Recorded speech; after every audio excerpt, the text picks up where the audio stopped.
Kenapa? Gak punya prinsip dalam beragama. Gak punya prinsip dalam beragama, gampang terombang-ambing. Bahkan ulamanya pun sudah terbelah bagi dua. Ada ulama suruh dan ulama khair. Siapa ulama khair? Ulama yang menuntut kita pada jalan kebenaran. Ulama yang berani mengatakan yang hak itu hak, yang batil itu batil. Ulama yang akan dibenci, dicaci maki oleh orang-orang munafik dan orang-orang kafir. Itulah ulama-ulama khair yang wajib bagi kita untuk mengikuti mereka, saudara. Dan siapa ulama-ulama suh? Ulama-ulama yang hanya memikirkan dirinya, memikirkan kelompoknya, memikirkan organisasinya saja. Dia tidak akan pernah marah ketika agamanya dihina.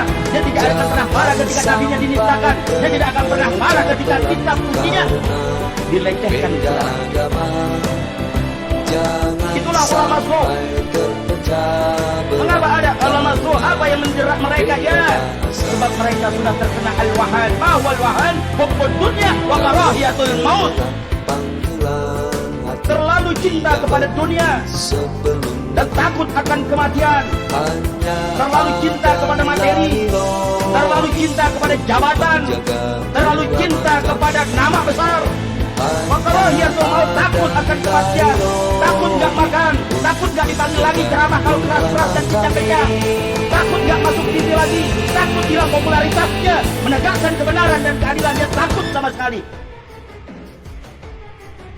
Itulah ulama suh. Yang dia pikirkan hanya bagaimana dapat jabatan.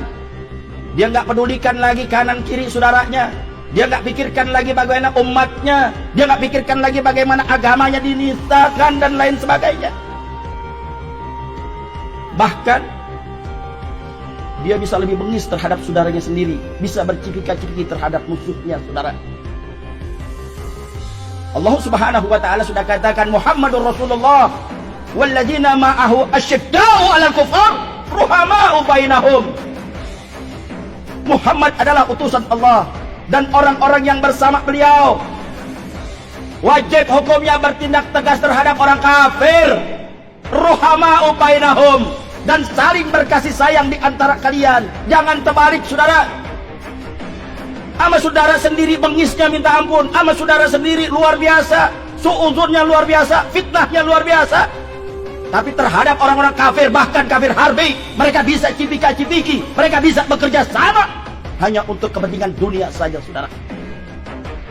Bersatu. Apapun mazhab kita, apapun keturunan kita, selama negakkan kebenaran dan keadilan, ayo kita bersatu. Kulli haq walau kana murran, kata Nabi. Katakan yang hak walaupun itu pahit. Katakan yang hak walaupun kau akan difitnah. Katakan yang hak walaupun kau akan dipenjara. Dan katakan yang hak walaupun kau akan dibunuh.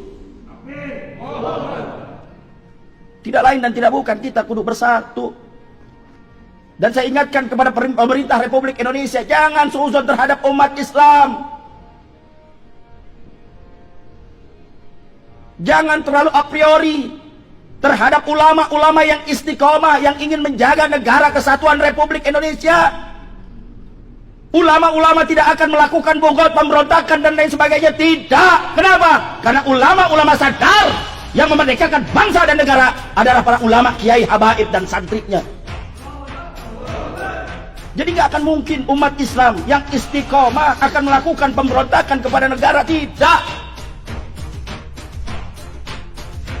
Karena aset saham terbesar negara Republik Indonesia adalah umat Islam. Kenapa begitu takutnya terjadinya Islamofobia dan lain sebagainya? Kok kita bisa diatur-atur oleh mereka yang minoritas, oleh para cukong-cukong, para konglomerat-konglomerat yang notabene adalah ingin menghancurkan bangsa dan negara kita.